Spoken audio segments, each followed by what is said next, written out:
अभी आज से थोड़े दिन पहले उत्तर प्रदेश के चीफ मिनिस्टर ने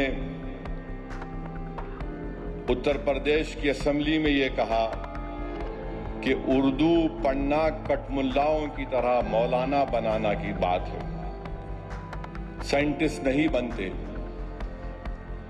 अब जाहिर है उत्तर प्रदेश के मुख्यमंत्री को तो उर्दू नहीं आती, मगर वो साइंटिस्ट क्यों नहीं बने उसका जवाब वही दे सकते हैं।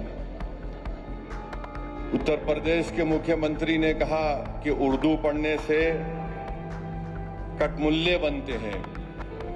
अब उत्तर प्रदेश के मुख्यमंत्री के जो बुजुर्ग थे या जिस आइडियोलॉजी से वो आती हैं, उनके किसी भी शख्स ने इस मुल्क की आजादी में हिस्सा नहीं लिया। ये गोरखपुर से आती हैं और उसी गोरखपुर से रघुपति साहेब फराख भी आते हैं। फराख गोरखपुरी उर्दू का एक बहुत बड़ा शायर था, मुसलमान नहीं था।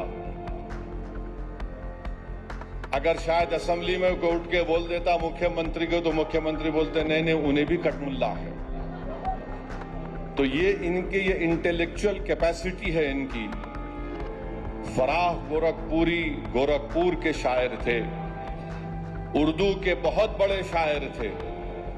अब मेरे अजीज दोस्तों और बुजुर्गों, जिसके जहन और दिल पर गहन लग चुका है, तो दुनिया की कोई रोशनी उसके सर पे नहीं पहुंच सकती।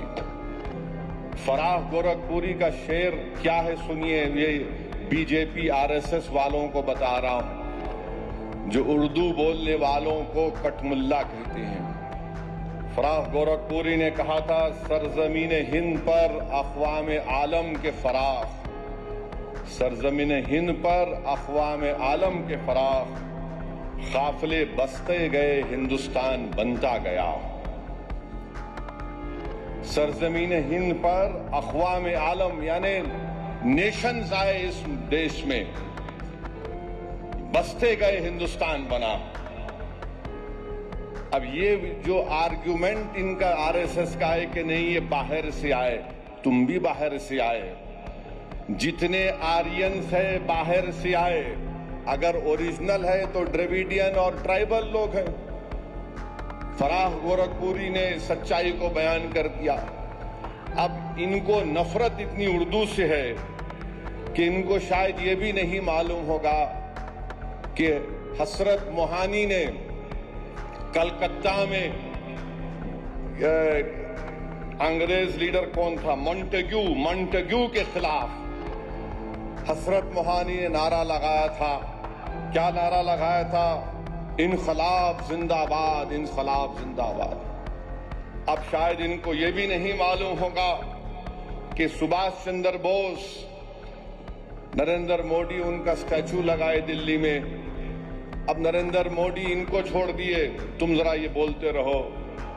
सुभाष चंद्र बोस जो आजाद हिंद फौज बनाए थे, उसका नारा क्या था? इत्तेहाद, एतेमाद और कुर्बानी। इत्तेहाद, एतेमाद और कुर्बानी नारा था सुभाष चंद्र बोस का, नेताजी सुभाष चंद्र बोस का।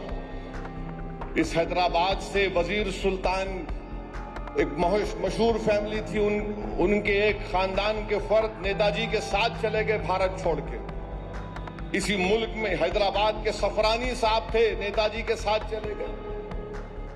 ये नहीं मालूम शायद मुख्यमंत्री को, तो यहां हैदराबाद से हम मुख्यमंत्री को ज्ञान दे रहे।